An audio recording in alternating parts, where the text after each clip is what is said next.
Hey guys, Del Colvin with the fishing report for you for Bull Shoals Lake. Today is Wednesday, February 28th. Lake levels 657. Water temperature has been 51. Got that warm wind. If you notice, I'm not on the lake today because it's blowing another 20, 30 today. So we're going to do it from the house. I expect that temperature to drop a little bit with the cold front that we've had, but it looks like we're coming right back out of it, so don't get too bummed out. I'll go over some of the stuff that's been working for me and go from there, guys. We did do a little bit of cranking.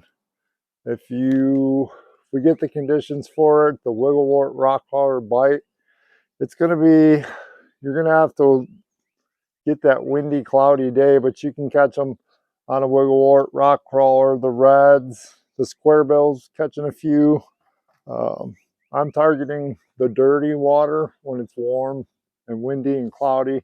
You can catch some fish doing it, but that bite is not going to be real good if it's bluebird, flat and sunny, unless you're around some shad. So know when to go.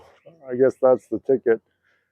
You can always catch some fish on Bull Shoals on a jig. The jig fish for me, I've been targeting channel swing banks towards the backs of the creeks, halfway back, trying to find a little bit of color or shad. They've been anywhere from 5 to 25 foot. Some of these fish are holding in brush piles, so you can target that. Graph.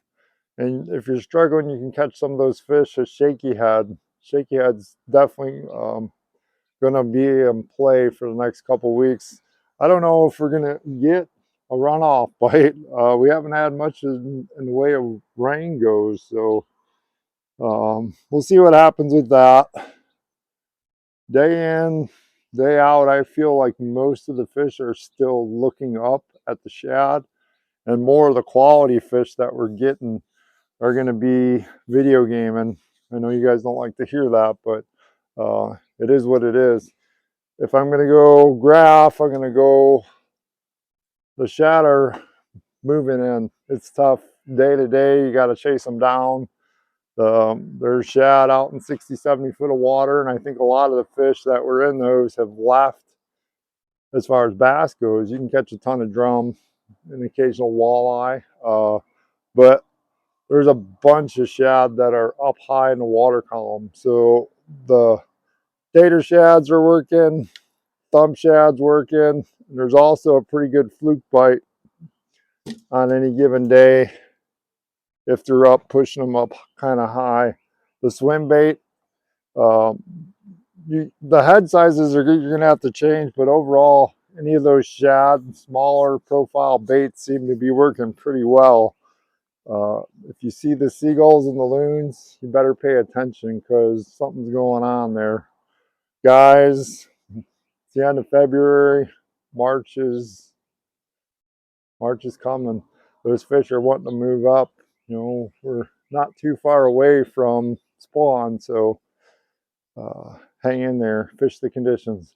I do a weekly report on social media, either Facebook or Instagram for AGFC, so feel free to check that out.